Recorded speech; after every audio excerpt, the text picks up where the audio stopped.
Good afternoon, everyone. Welcome to Nutmeg Sports on the HAN Network. Donald Eng alongside me. I'm Rob Adams. We're laughing because Eric Gendron is saying funny things to us, and we're all contemplating the fact that there will be Indiana Jones and whatever the movie's going to be called. I can't even think about it. Don, let's talk sports. Get How off are my you? hover.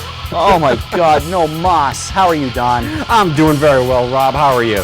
I was great until reading that news, but that's all for movie talk that we'll do some other time. Anyway, we have sports to talk about. We have playoffs to talk about, and a lot of great sports to talk about. In fact, we will have a guest on in a few minutes as well. Looking forward to that as we chat about officials versus cancer, which is still a very important topic to discuss. So we look forward to that conversation. Yeah, it really is an important topic. I mean, obviously, you know, the basketball tournament, we covered it. It was a little while ago, you know, but the need and the charity and the agency that stays around, and that's all year round. It really is. But before we get to all that, and of course we want to talk about the playoffs yesterday. Congratulations to Fairfield Ward Ludlow. Their co-op is heading to the state championship game at Ingalls Rink on Friday. Still two schools in the area that have a chance to go on to Ingalls as well. And of course we've got Greenwich and Stanford in the girls championship game. So still plenty of games going on. Notre Dame of Fairfield has moved on in basketball. So a lot of local schools doing some great things. But a big event yesterday that we took part in over at Fairfield Ludlow that really I want to go back to talk about it again. I know you weren't there for it. You were here covering for me and hosting on Monday as normal. And what a special event we took part in yesterday over at Ludlow, this Jack title game that we took part in, or tournament, I should say. Just great athletes and very inspiring. You know, it really is, and it looked like a great event. What I was surprised about was just in watching, as I was hosting the show and just like watching some of the coverage of it, what I was surprised about was the engagement of people on social media for all the information coming out of the event, just the people sharing the pictures and the comments and it's one of those things where the actual basketball is secondary, but you know, everyone has a great time, and it's great for the kids, the students to be involved in unified sports like that. I mean, what's not to like? And a big word that came out of it was a certain amount of confidence. That was a big thing, and the basketball was not secondary to those playing. They were playing and having a blast doing so. And, you know, there was some defense played here and there. Some of the games got a little more physical, if you will. But the spirit of camaraderie. So like NBA All-Star game. Absolutely. There was a spirit of camaraderie to it. We had a great time. We interviewed a lot of good people. And we want you to see at least just a little hint of what it was like yesterday over at Fairfield Ludlow.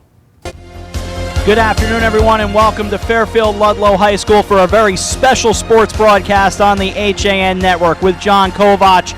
I'm Rob Adams, and today we're very happy to bring you the coverage of the Jack Title Unified Basketball Tournament right here at Fairfield Ludlow.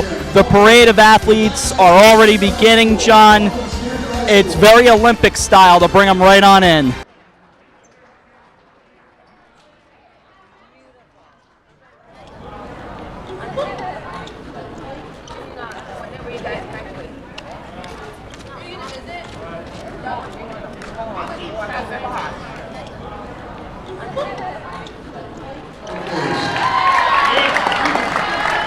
Here's the lighting of the ceremonial flame, so to speak. Ready? Bring it up there.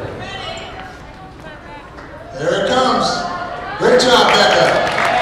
Thank you very much. You're not. Let me win. But if I cannot win, let me be brave in the attempt.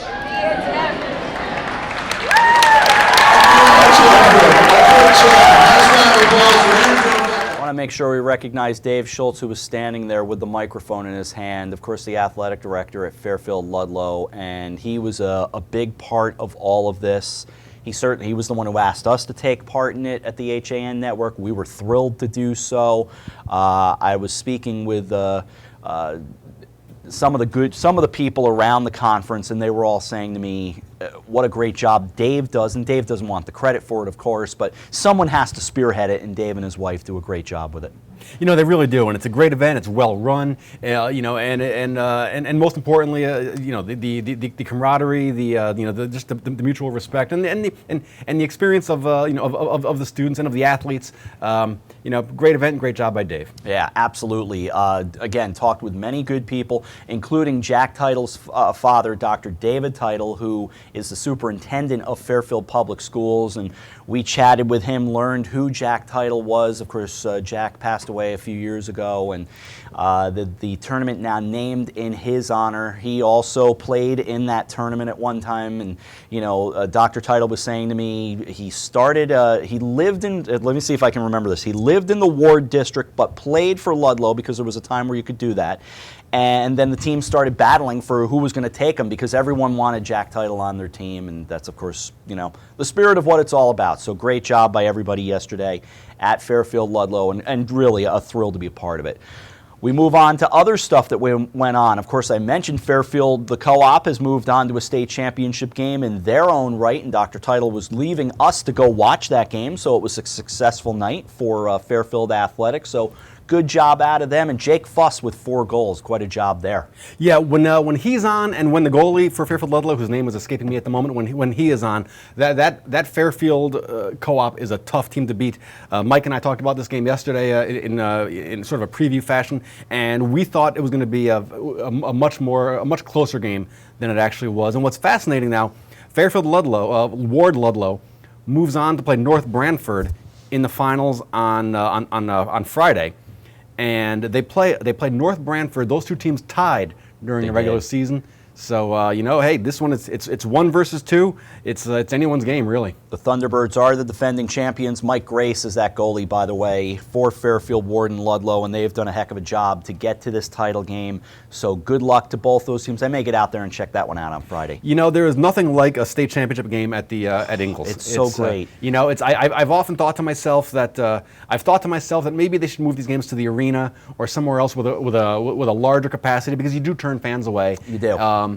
But when you're in that building and the atmosphere and the electricity when the teams are on the ice, you know, there's just nothing else like it. There really isn't. You've got a little history area down below the surface, kind of down below the seating area, and the way the whale is, the way it was built and designed, the sound is phenomenal in there. You get the 3,500 in there. It feels like it. If you could tell me Webster Bank or, you know, the XL Center or somewhere else could give me the 10,000 people, right? If that could be the turnout, maybe I'd be more understanding. But it seems like, and we often are all too happy to tweak the CIAC. I can't get on them here. They've got it at the right place otherwise. It's in the right place, and it's you know, no place is perfect, but you know, it's just you just feel like you're in a traditional hockey barn. I mean, you know, I mean, Quinnipiac's arena is just a couple miles away, and it's about the same size, but it just doesn't have the sense of place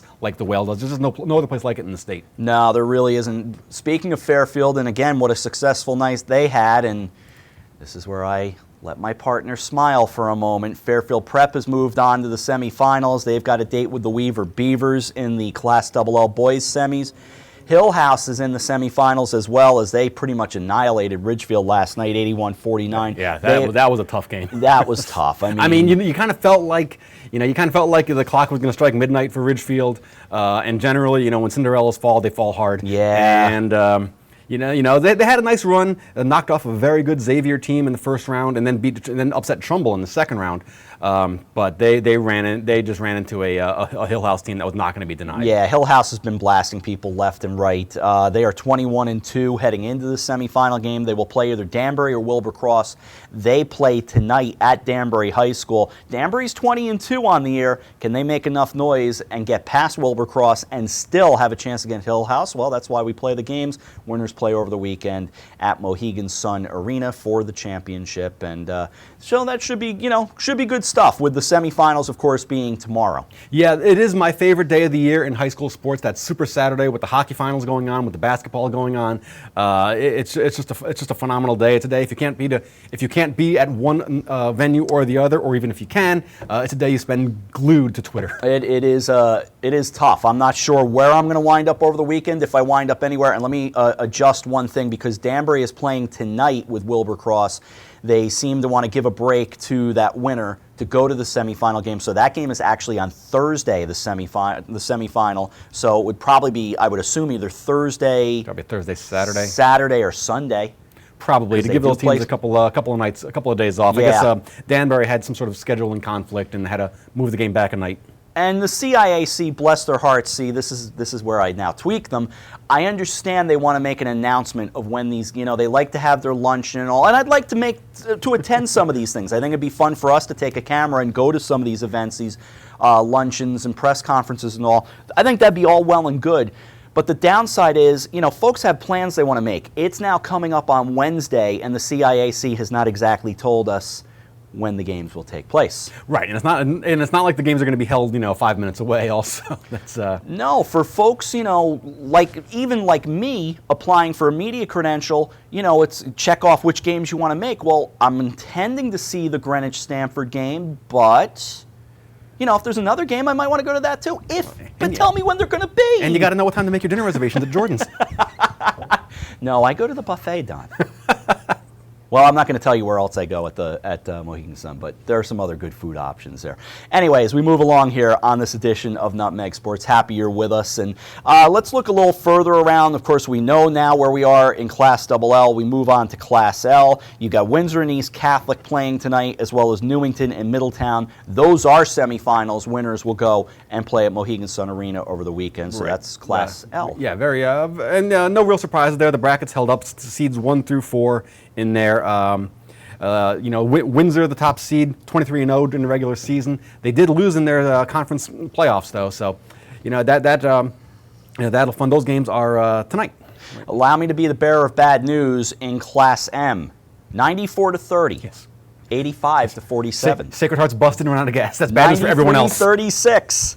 Bloomfield, you're up next, unfortunately, in the 1-4 game. That's tomorrow. Northwest Catholic and Notre Dame and Fairfield, they move on to play either Sacred Heart or Bloomfield. Again, that's why we play the games. Good luck to all the teams, but as an analyst, but that's a big mountain to climb. Bloomfield's got to be. I feel bad for Bloomfield. They 2 years in a row they make it to the Class S semis and they run into Sacred Heart. And this year, Bloomfield moves up to Class M and they're in the semis against Sacred Heart. They got to be saying to themselves, what do we have to do to get away from these guys?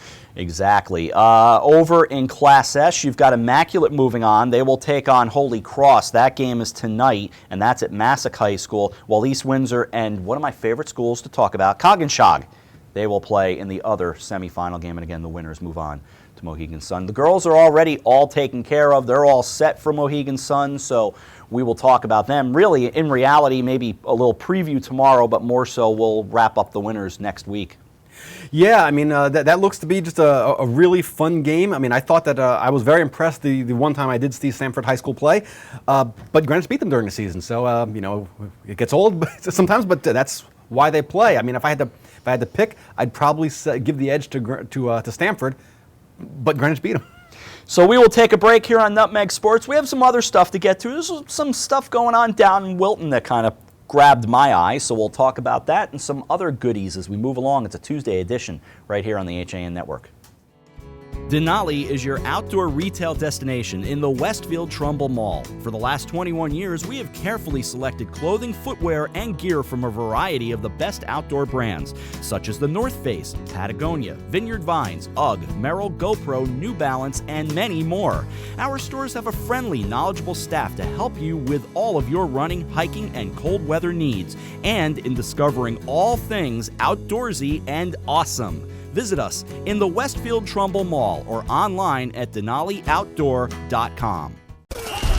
When you experience a sports injury, you want to get better and fast. Coastal Ortho Express gives you direct access to orthopedic care quickly. Their physicians are fellowship trained in sports medicine at world-class universities and are also team doctors for area football teams. For specialized personal care of sports injuries, go to Coastal Ortho Express, open Monday through Saturday in the iPark building, 761 Main Avenue in Norwalk, or coastalorthoexpress.com. Coastal Orthopedics, keeping you on the move. Do you do a lot of running around but get nowhere when you're buying a car? Visit Pamby Chrysler Jeep Dodge and Ram for the one-stop buying experience and stop spinning your wheels.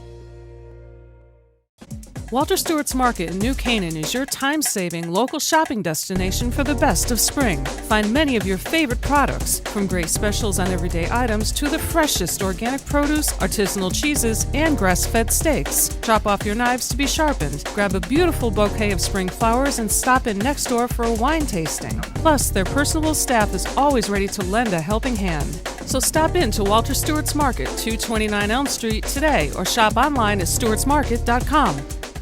I'm John Kovach. I'm a newspaper editor. I'm a high school football coach. I'm a television presenter. And I want you to love fishing as much as I do. Tune in to Yankee Fisherman, Thursdays at 1 on the HAN Network. It's like going to the tackle shop without leaving your office. You are watching the HAN Network, and you're not alone. Nearly 500,000 viewers enjoyed our broadcasts in the first 5 months. Advertise on the network that reaches Fairfield County, Connecticut's most engaged audience. Contact Jessica Murrin, Advertising Director, at 203-273-7312 or email jessica@han.network. Back with you on Nutmeg Sports. I'm Rob Adams. That's Donald Eng over there. Eric Gendron is over there. We're happy you're with us on a Tuesday edition of the program. By the way, I neglected to mention it. Wasn't in our highlight package, which is fine, and just couldn't get him in there. But the legendary Sean Saylor was on that broadcast yesterday. Oh yeah, I mean Sean is he's practically in the family portrait. You know, that's he is in the family close. Portrait, and he's practically, if you were to have a mayor of Fairfield, it would be him. It would be. I sometimes think there's like 2 or 3 of them because he is everywhere, and I'm kind of hoping he gets himself out to some basketball playoff some playoff games in the basketball. Get to the Whale tomorrow, and possibly to a neutral court at some point in the weekend, because he has not failed to deliver with news of glorious victory yet. So counting on you, Sean. We are working on that, is all I will say. Okay, interesting story on the Wilton Bulletin that I saw this morning. Our colleague Tim Murphy writing this, and Wilton, it appears, is going to have a new girls soccer coach, and this seems to be a little bit of an issue, you know, where there's been some turnover in that program. The latest is Freya Coombs, who after 1 year is stepping down. Now, and I'm reading from Murph here, she quotes the athletic director, Chris McDougall, as saying she sent an email saying she was not returning. I guess she felt she was better off moving on. Reading from Murph, Coombs' one season was a mix of on-field success and off-field tumult. Despite several graduation losses from the John Salvatore coach team that went 11-3-6 and reached the FCAC semifinal in 2014, Wilton, long story short, went 11-8-1. Lost to the eventual conference champion Ridgefield in the quarterfinals of the FCAC, and then won 2 state tournament games before falling to New Canaan 1-0 in the Double L quarters. But Don, there were some storm clouds off the field. There were. A senior starter quit during the regular season, and 2 others, including the team's leading scorer, quit the team on the eve of the state tournament. Among the reasons given, according to some of Murphy's sources, was Coombs' lack of communication with players and concerns over the structure, tenor, and safety of her practices. In fact, some of those complaints go on to be discussed at a Board of Ed meeting, citing Coombs' disregard for the, quote, safety, mental, and emotional health. Now, this is where I know we're in an era where parents are hyper involved. Is this much ado about nothing, or are these legitimate concerns, and therein lies the problem? Well, unfortunately, we don't know. You know, it's a personnel matter, so you know, you're not really going to get any any real information about it unless you happen to speak to a player or a parent themselves that wants to speak on the record, and that's fairly unlikely. It's entirely possible I might disagree with her decision to leave, but I simply don't know what the allegations are. I mean, you have emotional well-being. That sounds like probably parent speak for yelling at the kids. Who knows? That's just it. We're in an era now where we don't have the three-sport athlete anymore for the most part, which I think is a shame. And there's enough to indicate to me that players should be three sports again. It shouldn't be these athletes who are specializing in just baseball, just football, just whatever. I don't know that these AAUs are really helping you as much as you think. I don't know, to be fair. And the red flag I have, or the question I have, is when it says players' safety during practices. I mean, what does that mean? I don't know what that means. That could be I don't know, insufficient water breaks, or does it mean excessive slide tackling practice? I just don't know. I mean, it's one thing if if this is Denzel Washington in Remember the Titans saying you get a water break when I tell you get a water break. That's a different story. Right. They're not the Junction Boys. Yeah, and that's a little bit of a problem if they're getting denied water breaks. That's a different story. But if it's because they got yelled at, we often talk around here because we're all adults, let's put it that way. I skew on the older end of the scale, but my point is there are those of us, whether it's Marty Herson playing at New Canaan or John Kovac in New Jersey or any of us wherever we played, there was always that coach that was yelling at us. It was the nature of the beast. And now, are we softer? I don't know that we're softer. I mean, I guess it would depend on the nature of how they're yelling, of how they're the coaches say come hustle off the field, hustle on the field, running out to first. I suppose that's what I would consider acceptable. On the other hand, I've seen I've seen and heard coaches with the language that I kind of considered excessive. So I mean.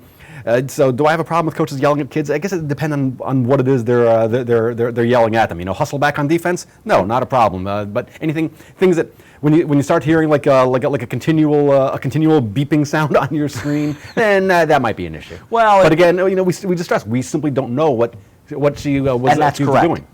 There is a line, but what is the line? Right.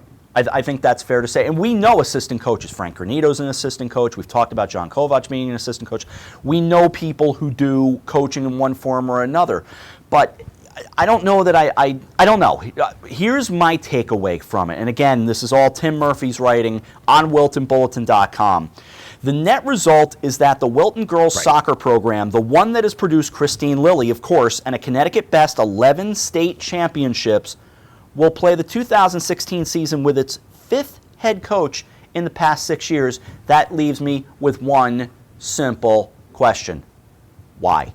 Right. Well, it sounds, not to sound excessively harsh, but what tells me is that there's either a flaw in their hiring process or there is something about the atmosphere that makes coaches look for greener pastures. Are they hiring the wrong people, or are they hiring the right people that don't want to be there anymore? And I suppose what it brings back to me is, and I'm not casting aspersion on Wilton, although maybe I am, is this, Fairfield County being soft and saying, don't yell at my child? What's the problem here? Yeah, and again, as frustrating as it is, we simply don't know. All we know is that there were questions raised about the concern for emotional well-being of players and player safety, and unfortunately, those are nebulous enough terms that we simply don't know what they mean. They are very nebulous. That's an excellent point. We throw our telephones open. If you want to get in touch with us and come on the show or come in and talk to us about it, it's a fascinating story, and for sure, we want to understand why. I think I speak for Don when I say we're not trying to put anybody on the griddle, but it's to understand what's going on and do right most of all, because the most important thing to me, and this has been my thing for as long as I've covered high school sports, it's about the athletes. It's not even about the coaches. I love the coaches. They're great people. I know so many of them. It's not about the ADs, and it's truly not about the parents or us. It's about the athletes. It's it definitely is about the athletes, and again, without the information, unfortunately, it's just so hard to make any kind of judgment or on whether this is, because there's always the possibility that this this parting of ways was entirely justified, but 5 coaches in 6 years starts to look like a trend. Anyway, that's on WiltonBulletin.com. We're going to take another break here on Nutmeg Sports. We will come back with more of the program right after this on the HAN Network. Here at the Darien Sports Shop, we are very excited about our newly redesigned men's department. Gentlemen, if you're shopping for work, weekend, or wedding, we've got the latest styles and trends inside our spacious new department just for you. We have vast selections from Peter Millar, Vineyard Vines, Johnny O, Duckhead, Barber, and so much more. And you can even walk out of the store in the new Wolverine 1,000-mile men's boot. Conveniently located with free and easy parking at 1127 Post Road, Darien, Connecticut. Or shop us online at dariensport.com.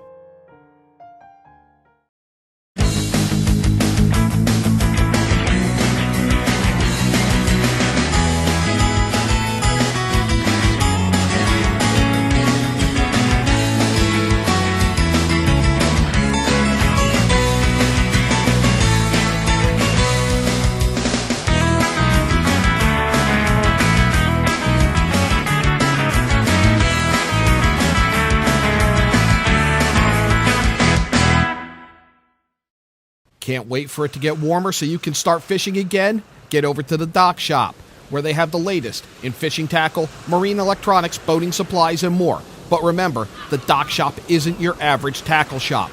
You'll also find the finest selection of nautical apparel, jewelry, home decor, and gifts in New England.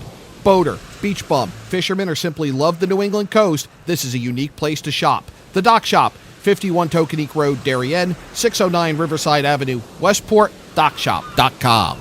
I'm Kate Chaplinsky. Join us for Coffee Break, weekdays at 11 to get the latest Connecticut news, weather, high school sports, and more.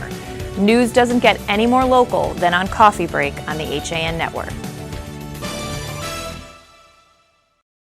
You are watching the HAN Network, and you're not alone. 102,000 viewers have enjoyed the HAN Network in just the last 6 weeks. Advertise on the network that reaches Fairfield County, Connecticut's most engaged audience. Contact Jessica Murrin, Advertising Director, at 203-273-7312 or email jessica@han.network. All right, back with you on Nutmeg Sports. Just keeping the thoughts of the legendary Sean Saylor in my mind. Because he says he's not legendary, so. Sometimes it's just the honor is all ours. You get to have personal contact with a legend. Sean, get yourself to the field house, Sean. I'm counting on you. By the way, we are just a few weeks away now from the most wonderful day of the year, opening day. It's coming. You can feel it in the air. You can feel it. We're just a few weeks away. April 2nd will be our first broadcast of the spring season coming up as we get to see the rematch of a game that we saw up at, I need a moment, up at Doubleday Field last year in Cooperstown, New York. We'll see Norwalk and Brian McMahon on April 2nd as they open their new baseball field in Norwalk. So I'm pretty excited for them. Rob, the evidence of Abner Doubleday actually inventing baseball is a bit sketchy. Yes, I am quite aware of that, but nonetheless, we're all about legends in baseball. We love larger than life in baseball, but Abner Doubleday had. There's nothing to even indicate Abner Doubleday ever attended a baseball game, believe it or not. And yet, I've been to his grave. It's in Arlington National Cemetery, and it's just adorned with baseball memorabilia.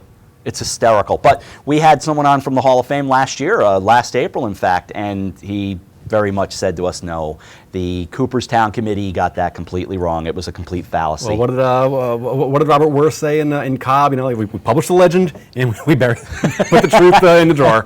So anyway, we're excited to get going with baseball. Baseball will be the kickoff, pardon the wrong pun there, but still the wrong metaphor. But that being said, we will have plenty of other sports: baseball, softball, boys and girls lacrosse. We're looking at tennis, maybe golf. Certainly Chris Irway and Frank Granito are hoping we'll bring some golf to you, and some other things going on. So spring will once again be busy, upwards of another 40 games perhaps. Yeah, we'll tee up that softball and baseball coverage. We're ready for the tip. If that's the case, we will soar way over 100 game broadcasts for the school year, which is something really to be proud of when you think about it. That really is remarkable. And what's great is to see that the way the kids have embraced the HAN Network.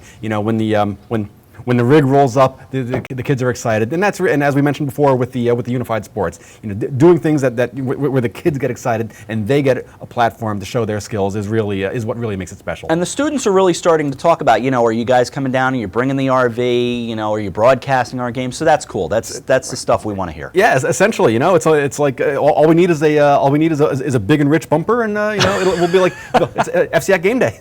We're getting there. We're getting pretty close. So, in any event, Don is off, of course, tomorrow doing the newspaper thing, but I'll be back with you. Dave Stewart will be standing right over there. No, I don't know if he's going to bring Chewbacca with him anymore. I think he might have retired him at the end of the winter season, but so it goes. And yesterday really was, with that basketball game, that did put a ribbon on the winter season for us here at the HAN Network. And counting that, it turned into 41 events. Right. Quite a schedule. That'll do it for the winter season. The spring season starts essentially next week. Off and running. In fact, they're already doing pitchers and catchers. So all that being said, of course, playoff games, championship games, Dave and I will have that covered tomorrow. But with all that said and done, we have rolled right on through another edition of the program. Don, thank you very much. Anytime. All right. We'll see you tomorrow on Nutmeg Sports. Thanks to Eric Gendron. For Donald Eng, I'm Rob Adams. Enjoy your afternoon. We'll start you with Coffee Break tomorrow morning at 11 o'clock. Thanks for watching Nutmeg Sports right here on the HAN Network.